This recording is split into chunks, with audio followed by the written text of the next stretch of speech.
extinção do comportamento, tá bom? Fuga ou esquiva. Fuga ou esquiva é quando você, de fato, não consegue concluir, né, um comportamento, chegar a uma definição. Então eu quero que vocês imaginem, por exemplo, que você tenha um mau relacionamento com seu padrasto. O que acontece? Você começa a perceber os horários que ele chega em casa, os horários que ele sai de casa, e você começa a organizar, desenvolver a sua vida com horários opostos a ele. Então, se ele sai de casa às 7 horas, 6h30 eu já saí. Se ele chega em casa às 10 da noite, eu já estou dormindo nesse horário. Então eu começo a fugir de determinadas situações para não gerar um comportamento, por exemplo, de briga, de estresse, de tristeza, de tensão, tá? Então isso é muito interessante. Então, por exemplo, olha, hoje nós vamos ter uma reunião no trabalho. Todos nós iremos apresentar um projeto.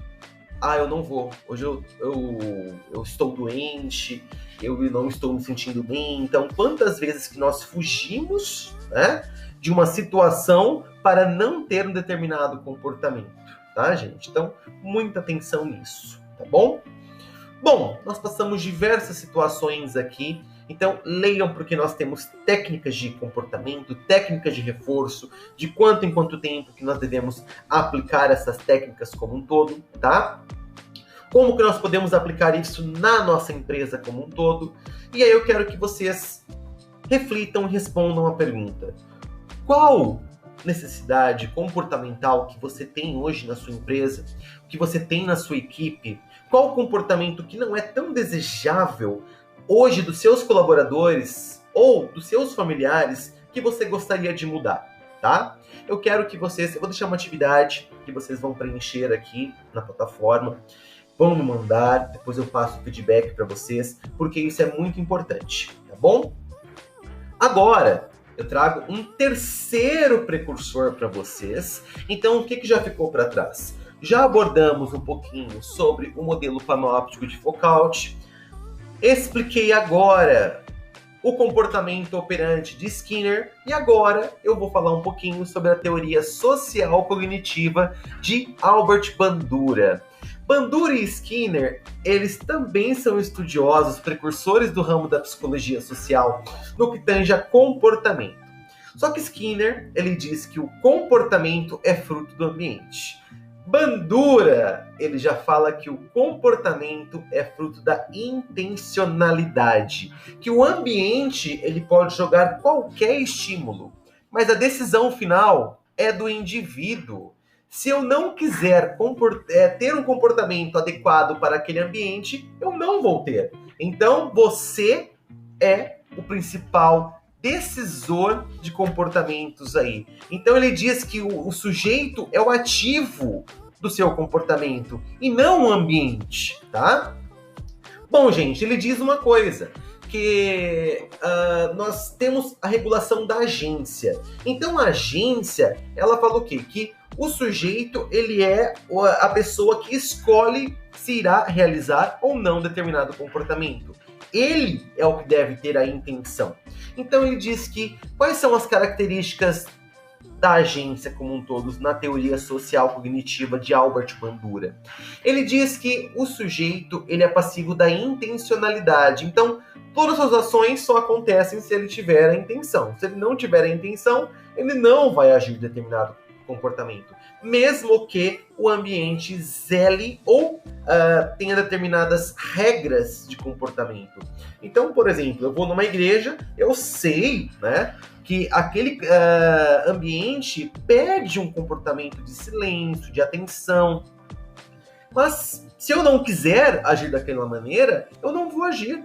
Eu posso bater papo com meu amigo que está na igreja comigo, né? Então é claro que isso é apenas um exemplo, mas isso é o que tange a intencionalidade de Bandura na teoria social cognitiva. Outra coisa, ele diz que na agência nós temos também a extensão temporal. que significa isso? Que tudo nós planejamos, né? Que o ambiente, ele pode sim dar gatilhos, mas todos os nossos comportamentos, eles são sim planejados. Então eu sei, por exemplo, que eu vou em determinado local, que eu tenho que agir de determinada forma, tá? Da mesma forma, a autorregulação. Nós conseguimos regular e monitorar os nossos atos. Então, por exemplo, é claro que eu quero que vocês imaginem assim, gente. Será que, por exemplo, quando nós estamos numa briga, num momento de tensão, nós conseguimos agir com autorregulação? Será que nós conseguimos monitorar tudo o que nós estamos fazendo e agindo como um todo? É uma questão bem delicada essa, né? Se você não tiver um autocontrole, é bem complicado que você tenha a autorregulação. Que você, de fato, consiga monitorar os seus atos. Se é o momento de voltar atrás ou não nas decisões e na intencionalidade que você tomou em determinado comportamento ou ambiente. E, por fim, nós temos a autorreflexão, que tange ao quê? Meu pensamento, será que eu estou de fato correto na escolha que eu estou fazendo? Será que de fato isso é o certo a ser feito? Opa! Olha que interessante isso, né? Então, vamos lá. Vou desenhar uma situação para vocês aqui. Segundo Skinner, se tiver uma greve na minha empresa, o ambiente greve vai gerar o comportamento de rebeldia por parte do colaborador. Então, digamos que todos os professores aqui da escola, da Inova Profissões, vão fazer uma greve. Então, o ambiente, sala dos professores, está gerando um comportamento para os professores. E eu automaticamente vou fazer a greve junto, porque o ambiente pediu isso. Então o ambiente jogou um estímulo para que realizasse o comportamento de greve, de paralisação por parte de nós professores. Em contrapartida, Bandura, na teoria social cognitiva, ele fala assim, olha, então, segundo a agência, nós temos a greve acontecendo. Ok, é um gatilho, só que se eu, Thiago, não tiver a intenção de participar da greve, eu não participo. Aí vem a extensão corporal. Vem, por exemplo, o Iago falando assim, olha, vai ter uma greve. Tá sabendo disso? A greve vai acontecer no mês de dezembro. Você vai participar, Thiago? Então, o ambiente, ele é planejado. Nós já temos uma definição temporal de quando que aquele comportamento poderá ser solicitado na empresa, tá? E aí vem a autorregulação. Eu quero mesmo? Será que eu, Thiago, eu, pessoa, eu vou participar disso? Ah, não é porque o Iago, não é porque a Patrícia, não é porque a Larissa, todos os professores estão realizando a greve que eu vou participar também. Então, a autorregulação é, estou monitorando os meus atos, se eu vou ou não participar disso. E por fim, vem a autorreflexão. Será que é o certo participar? Será? Será que de fato vai me trazer bons resultados? Mas em contrapartida, é na autorreflexão que nós temos o nosso sentimento de esperança.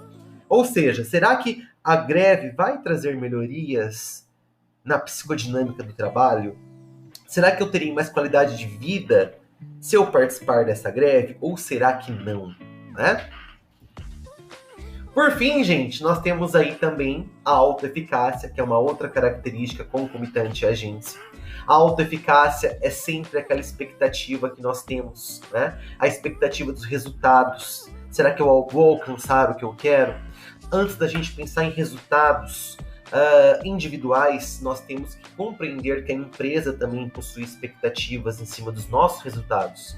Então, quero que vocês pensem, tá, gente, que como que eu posso manter um trabalhador ou um colaborador engajado?